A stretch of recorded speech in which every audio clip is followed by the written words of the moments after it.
The morning began the way every morning began at the federal courthouse downtown, with the smell of fresh coffee drifting through the marble corridors and the soft click of polished shoes against stone floors. Outside, the city had only just begun to wake. Delivery trucks idling along the curb, commuters hurrying past the wide stone steps without sparing the building a second glance, unaware that within a few hours, its hallways would be carrying a story that would travel far beyond the four walls of any single courtroom. Lawyers in tailored suits moved in clusters, trading gossip and laughter,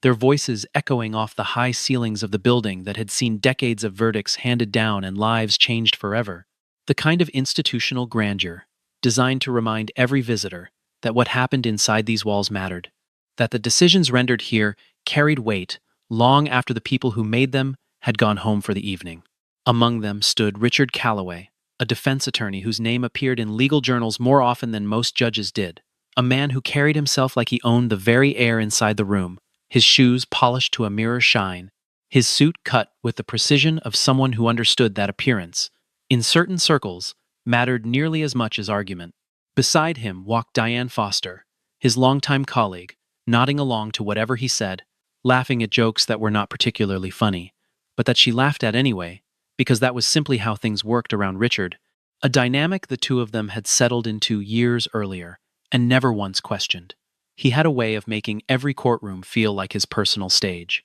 and on this particular morning, before the session even began, he was already telling a younger associate that there was not a judge in this building he could not read within the first 5 minutes of a hearing. That experience had taught him exactly how to tilt a room in his favor before opposing counsel had even opened their files. Diane chuckled and agreed, because she always agreed, and the two of them strolled toward courtroom 4 with the easy confidence of people who had never once doubted their place in the world, their footsteps unhurried, their conversation light, utterly unaware that the next several hours would dismantle every assumption either of them carried into that room. It was at that exact moment that a woman walked through the heavy wooden doors, dressed in a vest that had clearly seen better years,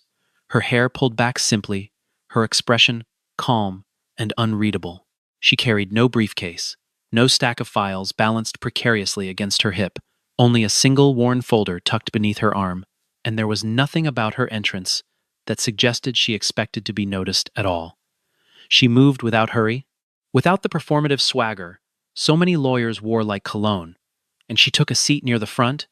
near the area typically reserved for counsel, choosing the chair closest to the aisle, as though she had sat in that exact spot 100 times before, and felt no particular need to draw attention to herself. She opened her folder, scanned through some papers, and said nothing to anyone, her eyes moving steadily across the page in front of her, occasionally pausing to make a small note in the margin with a pen she produced from an inside pocket. Richard glanced at her once, then again, and something about her presence irritated him in a way he could not quite explain, perhaps because she did not fit the picture he had already painted of who belonged in this room and who did not, perhaps because her composure unsettled him in a manner he was not accustomed to encountering from strangers. He leaned toward Diane and murmured something about family members of defendants always trying to sit in the wrong section, and Diane gave a small laugh in response, the two of them exchanging a glance that suggested they had already decided, without a single word from the woman herself, exactly who she was and what she was worth. Nobody in the gallery paid much attention, because nobody yet understood that this quiet woman in the worn vest was about to upend everything they thought they knew about that morning, that within the span of a single hour, the entire balance of power inside that courtroom would shift in a direction none of them could have predicted. Richard, never one to let an assumption go unspoken, walked directly toward her chair, his shadow falling over the folder she was reading. He told her, in a tone that suggested he was doing her a favor by even speaking to her, that she needed to stand and find a seat in the back, because this area was reserved for attorneys. The woman looked up at him, her eyes steady, and replied simply that she was waiting for her hearing to begin. Richard scoffed, the corner of his mouth curling into something close to a smirk, and said that everyone in the building was waiting for something, as if her explanation meant nothing at all. Without waiting for a further response, he reached down and swept the folder off the seat beside her, the papers sliding loudly onto the floor, and in the same motion, his hand struck her shoulder hard enough that she had to catch herself against the armrest to keep from losing her balance. A few heads turned in the gallery. A young court reporter froze mid-step, But nobody said a word, because nobody wanted to be the one to challenge Richard Calloway in his own territory. And the silence that followed was the kind that makes a room feel smaller than it actually is. Marcus Hale, the bailiff stationed near the side wall, had seen plenty of friction unfold in this courthouse over the years.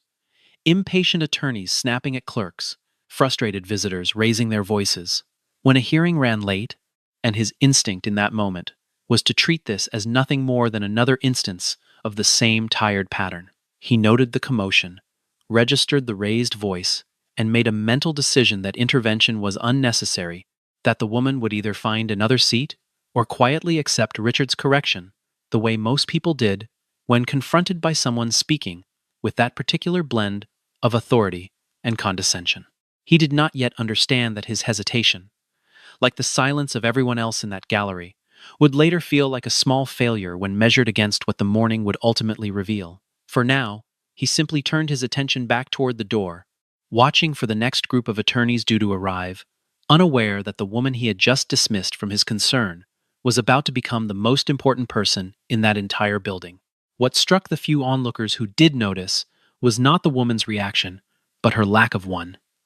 She did not raise her voice. She did not demand an apology. She simply knelt down, gathered her scattered papers one by one, straightened them against her knee, and placed them back into the folder with the same unhurried calm she had carried since she first walked through those doors. Richard, emboldened by her silence, took it as confirmation of everything he already believed about her, and he turned to the small audience that had gathered to watch the morning's proceedings and announced, loud enough for several rows to hear, that this courtroom was reserved for people with proper credentials, for people who understood the rules of the institution. A ripple of laughter moved through a cluster of junior associates standing near the wall, the kind of laughter that comes from wanting to be on the winning side of a joke rather than truly finding it funny. One reporter, sensing something worth capturing, quietly lifted her phone and began recording, though she could not have said exactly why she felt the pull to do so. The court bailiff, a heavy-set man named Marcus Hale, glanced over at the commotion but assumed it was nothing more than an ordinary disagreement, the kind he had seen unfold 100 times before, between impatient lawyers and confused visitors. He returned his attention to his clipboard,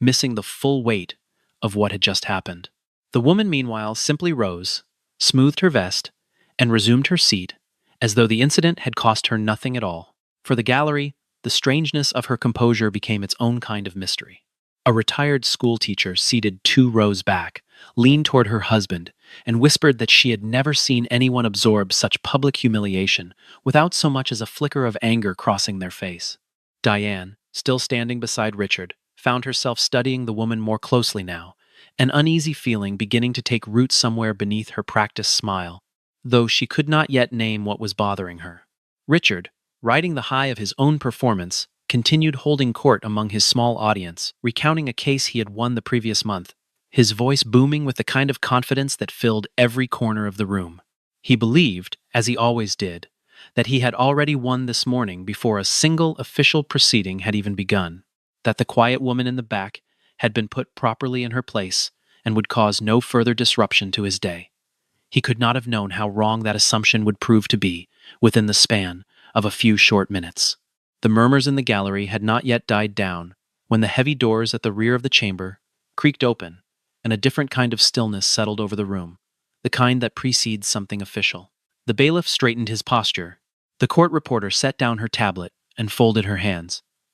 Richard, still mid-sentence with one of his colleagues, barely registered the shift in atmosphere, too absorbed in his own anecdote to notice that the air itself seemed to be holding its breath. Diane, however, felt it immediately, a prickling awareness that something was about to happen that would matter far more than the small drama of the folder and the shoulder and the laughter that had followed it. She glanced toward the front of the room, toward the raised platform where the judge's chair sat empty, polished wood gleaming under the overhead lights, waiting. The clerk's voice rang out clear and formal, instructing everyone in the chamber to rise, and the shuffle of bodies standing in unison filled the room with a brief wave of sound before settling into silence again. Richard rose along with everyone else, still wearing the faint, satisfied smile of a man who believed his morning had gone exactly as planned. He did not even look toward the side door through which the presiding judge would enter, his attention instead drifting toward Diane. ready to share one more remark about the woman they had dismissed only minutes earlier. It was in that small window of distraction that the side door opened, and the very same woman in the worn vest stepped through it, moving with the unhurried grace she had carried since the moment she first walked into the gallery, except now she was no longer heading toward a seat near the front. She was walking toward the bench. A black robe settled over her shoulders as she crossed the final few steps, the fabric falling into place as though it had always belonged there, as though the vest underneath had simply been a temporary disguise waiting to be shed. The clerk's voice rose again, announcing the arrival of the Honorable Judge Amara Brooks, and the words landed in the chamber like a stone dropped into still water, the ripples spreading outward until they reached every single person who had witnessed what happened only minutes before. Richard's smile did not fade gradually. It collapsed all at once, the color draining from his face as the full weight of recognition crashed over him, the realization arriving far too late to undo what he had already done. Diane's hand rose involuntarily to cover her mouth, her eyes wide, her mind racing backward through every word Richard had spoken, every laugh she had offered in agreement, every moment she could have intervened and chose instead to stay silent. The young court reporter who had quietly filmed the earlier exchange lowered her phone slightly, her thumb still pressed against the record button. Her expression caught somewhere between disbelief and something close to satisfaction. Around the gallery, the same pattern repeated itself in face after face, confusion giving way to astonishment, astonishment giving way to a kind of breathless anticipation, because everyone in that room now understood that the woman who had been shoved out of her seat, mocked in front of strangers, and dismissed as someone who did not belong, was about to preside over the very proceedings in which Richard Calloway was scheduled to argue his case. Judge Brooks settled into her chair behind the bench, arranged a small stack of papers in front of her with the same calm precision she had shown while gathering her folder off the floor earlier that morning, and lifted her eyes to survey the courtroom before her gaze passing briefly, deliberately, over Richard, before moving on to address the room as a whole. The silence that followed was not the awkward silence of confusion, but something heavier, the silence of people realizing they had just watched a story begin that they desperately wanted to see finished. Richard attempted to recover his composure the moment the formal proceedings opened, clearing his throat and offering a brief, mumbled apology in the general direction of the bench, the kind of half-hearted gesture meant more to save face than to express genuine remorse. Judge Brooks looked at him for a long moment, her expression unreadable, before responding simply that the court was ready to proceed, with no further mention of the incident from earlier that morning. To Richard, this felt like a reprieve, a sign that the matter had been quietly set aside, that professionalism would prevail and the case would move forward as though nothing unusual had occurred at all. He straightened his tie, exchanged a relieved glance with Diane, and began organizing his notes with the renewed confidence of a man who believed he had narrowly escaped consequence. What he failed to understand, in that moment of false relief, was that Judge Brooks was not a woman who forgot, nor one who needed to raise her voice to make her presence felt. She was, instead, someone who watched, who listened, who absorbed every detail of how a person carried themselves under pressure, filing it away for the moment it would matter most. The case itself involved a contractual dispute between two former business partners, the kind of proceeding that rarely drew much public attention but carried significant financial stakes for both parties involved. The plaintiff, a soft-spoken man named Walter Higgins, had built a small logistics company from nothing over the course of 15 years, only to watch his former partner quietly siphon clients and contracts into a competing venture launched under a different name. Richard represented the defendant, a businessman accused of breaching an agreement that had cost his former partner a substantial sum of money. And, as the hearing progressed, his approach to the courtroom revealed itself in ways that went far beyond the earlier incident with the folder. He interrupted opposing counsel mid-sentence on 3 separate occasions within the first half hour, each time offering a clipped apology that carried no real sincerity behind it, the kind of reflexive courtesy lawyers learn to perform without ever truly meaning. He addressed the plaintiff's primary witness with a tone bordering on condescension, phrasing his questions in ways designed less to extract truth and more to fluster and confuse, asking the same question 3 different ways in rapid succession until the witness, a soft-spoken bookkeeper, began stumbling over her own previously clear answers. Judge Brooks intervened quietly, but firmly each time, reminding him of proper courtroom procedure, her voice never rising, her authority never in question, simply stating that the witness would be permitted to finish her answer before the next question was posed. Richard adjusted his behavior temporarily after each correction, nodding with exaggerated cooperation,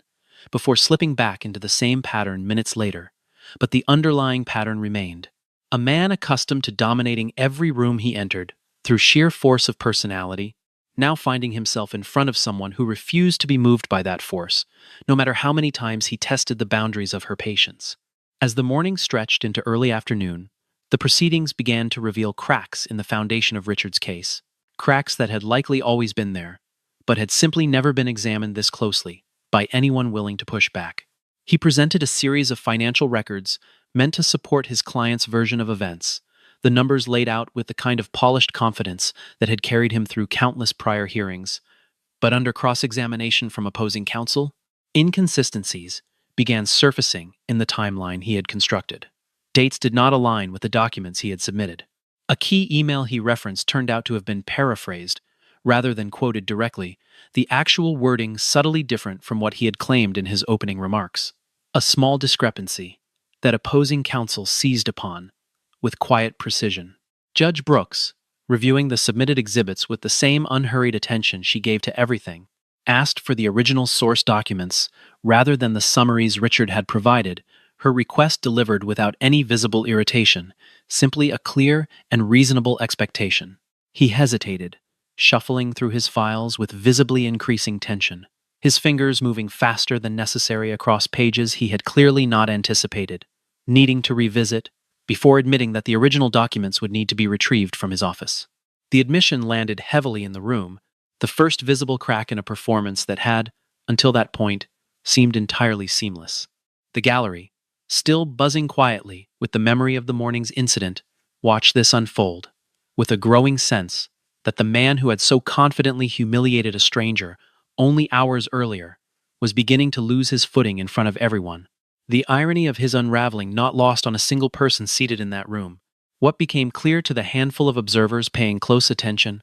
was that Richard's reputation as an unbeatable courtroom presence had never truly rested on superior legal skill. It rested instead on intimidation,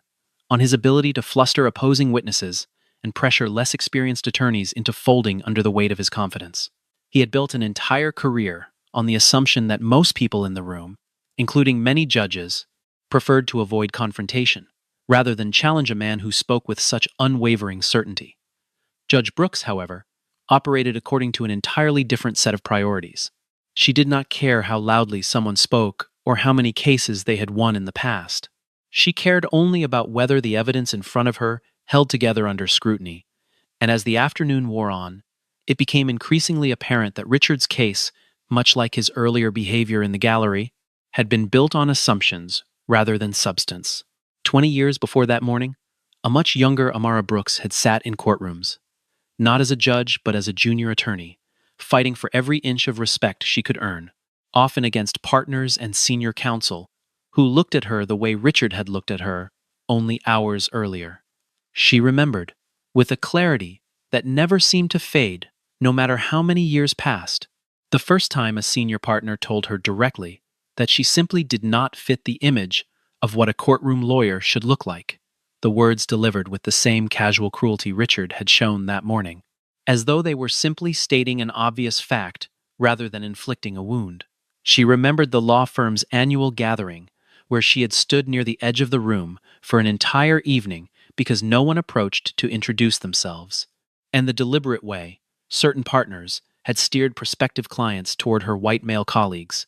even when she had prepared the underlying research herself. She remembered losing a promotion to a far less qualified colleague, a man 2 years out of law school who had spent more time on the golf course than in the library, remembered the quiet suggestion from a mentor that perhaps litigation was not the right path for her, that perhaps she would find more success in a quieter corner of the legal field where she would not have to fight so hard to be taken seriously. She remembered all of it, not with bitterness, but with the kind of clear-eyed memory that shapes a person's entire approach to their work, every slight catalogued and converted, over time, into something closer to fuel than wound. Rather than retreating from those early humiliations,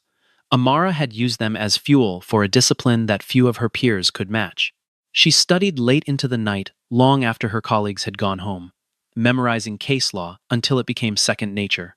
until she could anticipate arguments before opposing counsel had finished raising them, filling notebook after notebook, with annotations that her professors would later describe as the most thorough they had encountered in years of teaching. She earned a scholarship that allowed her to pursue advanced legal studies, graduating at the top of a class that had once doubted whether she belonged in it at all, the same classmates who had once questioned her presence eventually lining up to borrow her notes before final examinations. She moved into a position as a prosecutor, where she built a reputation, not for theatrical courtroom displays, but for meticulous preparation, for an almost unsettling ability to anticipate every possible defense before it was raised, securing conviction after conviction,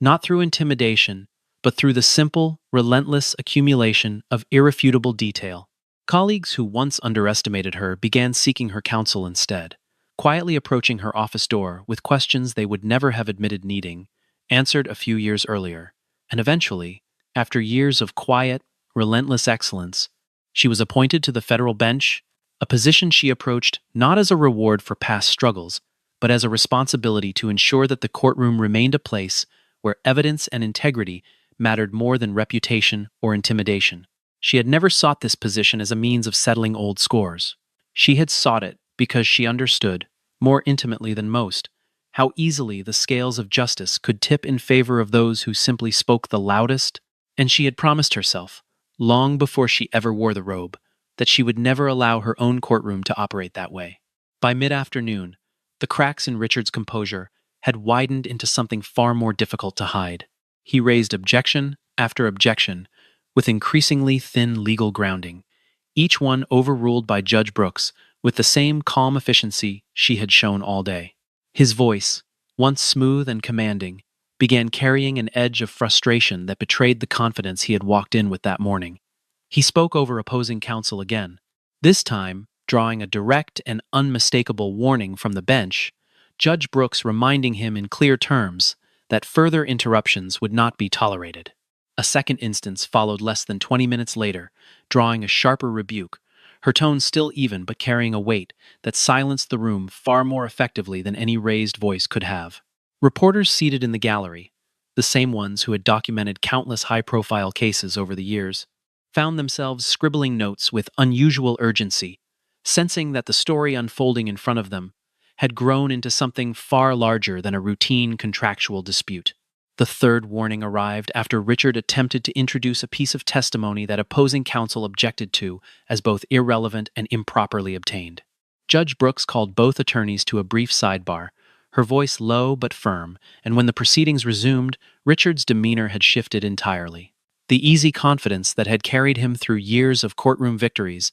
now looked brittle, stretched thin across a face that could no longer hide the panic, beginning to set in beneath the surface. Diane, seated near him at the defense table, no longer offered the easy laughter she had shared with him that morning. She sat rigid, her eyes fixed on the documents in front of her, increasingly aware that whatever unfolded next was likely to reflect on her as well, given how visibly she had aligned herself with Richard's behavior from the very start of the day. It was shortly after the third warning that Judge Brooks introduced a piece of evidence that none of the observers in the gallery had anticipated, an email exchange that had not been part of the original case file submitted that morning. She explained, in measured and deliberate tones, that the document had come to the court's attention through proper channels during a recess, forwarded by an associate at Richard's own firm who had grown uneasy enough with what she had seen to bring it forward, and that it appeared to directly contradict statements Richard had made earlier in his presentation. The email revealed correspondence between Richard and a witness scheduled to testify later that day, correspondence that suggested an attempt to shape the witness's account of events in a manner favorable to his client, an act that, if proven, would constitute a serious breach of legal ethics. Judge Brooks read a portion of the exchange into the record herself, her voice flat and unembellished, allowing the words themselves to carry whatever weight they deserved without any dramatic inflection on her part, a choice that somehow made the content land even harder than if she had delivered it with outrage. A second document followed shortly after, a record showing that certain financial statements submitted as evidence had been altered in ways that conveniently strengthened the defense's position while obscuring details that would have favored the plaintiff. The alterations subtle enough to escape casual review, but glaring once placed side by side with the original figures. Walter Higgins, seated at the plaintiff's table, pressed a hand against his mouth as the documents were read aloud. The months of frustration and self-doubt he had carried since the dispute began finally giving way to something closer to vindication. His own attorney, a younger man who had spent the morning bracing for a difficult outcome, sat utterly still, watching the unraveling unfold with an expression caught somewhere between disbelief and quiet relief. The gallery, hushed since the first mention of the email, seemed to lean forward collectively, every person in the room recalculating everything they thought they understood about the man who had walked in that morning radiating absolute certainty. The gallery, already attentive after hours of mounting tension, fell into something close to total silence as these documents were read into the official record. Richard's attempts to explain the discrepancies grew increasingly tangled, his usually fluid speech fracturing into fragmented sentences. As he struggled to account for inconsistencies he had clearly never expected anyone to notice, let alone expose so thoroughly. Judge Brooks allowed him the opportunity to respond, as procedure required, but her questions cut through his explanations with surgical precision, each one narrowing the space in which he could maneuver until there was nowhere left for him to retreat. The man who had walked into the courtroom that morning convinced he understood every judge within these walls, now found himself utterly unable to read the one sitting in front of him, because Judge Brooks had never operated according to the assumptions he relied on. She had built her entire career resisting exactly the kind of intimidation he specialized in, and no amount of practiced confidence could shake loose the foundation she had spent 2 decades constructing. By the time the final arguments concluded, the courtroom had transformed entirely from the light-hearted, almost dismissive atmosphere of the early morning into something far more solemn, the weight of what had unfolded settling over everyone present. Judge Brooks took a brief recess to review her notes, and when she returned to deliver her ruling, the room had grown so quiet that the soft rustle of her papers seemed almost loud by comparison. She announced, in clear and unhurried language, that the falsified financial documents would be excluded from the official record, rendering a significant portion of the defense's argument inadmissible, and that the underlying contractual dispute would be resolved substantially in favor of the plaintiff, based on the evidence that remained credible and properly documented. She further stated that the evidence of witness tampering would be formally referred to the appropriate disciplinary board responsible for overseeing attorney conduct, a process that carried the potential for serious professional consequences, including suspension or permanent disbarment, depending on the board's findings, and that a transcript of the day's proceedings, along with the relevant documents, would accompany that referral in full. She spoke without raising her voice even once, without allowing a single trace of satisfaction or vindication to color her delivery, because she understood that the moment called for precision rather than triumph, that the law itself, properly applied, needed no embellishment to carry its full weight. Richard attempted, one final time, to offer some form of explanation, his voice noticeably smaller than it had been that morning. The polished cadence that had once filled this same room, now reduced to something halting and uncertain. But Judge Brooks simply looked at him and stated, with the same calm certainty she had carried throughout the entire proceeding, that the courtroom was not a place where power was permitted to stand above the law, and that this principle applied equally to every person who walked through its doors, regardless of reputation, regardless of how many cases they had won before, regardless of how confidently they assumed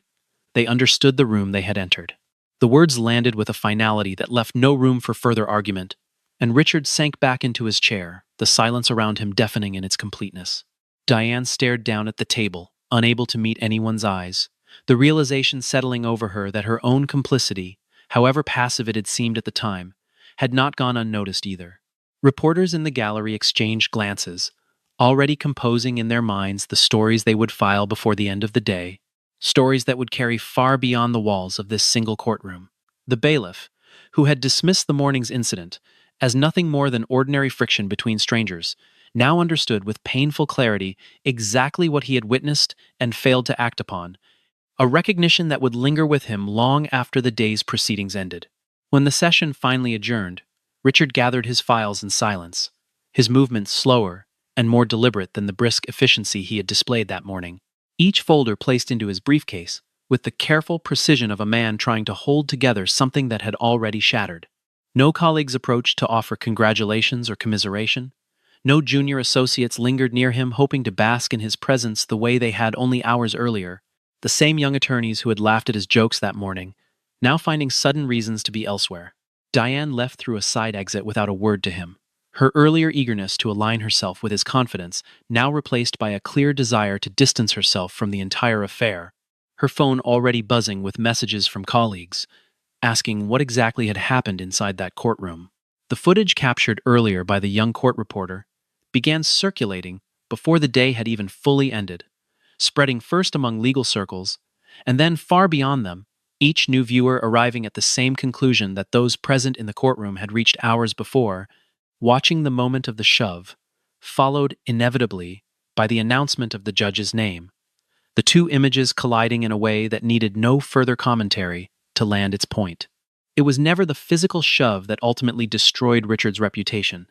devastating as that moment had been. It was the arrogance that followed it, the absolute certainty that status and bravado could substitute for genuine respect and rigorous integrity, an assumption that crumbled entirely the moment it met someone who refused to be defined by anyone else's judgment, someone who had spent 20 years preparing for exactly this kind of confrontation without ever once seeking it out. Judge Brooks left the courthouse later that evening through the same quiet corridor she had walked through that morning, her pace unhurried, her expression settled into the same calm composure that had carried her through every difficult moment of the day. The worn vest she had worn that morning,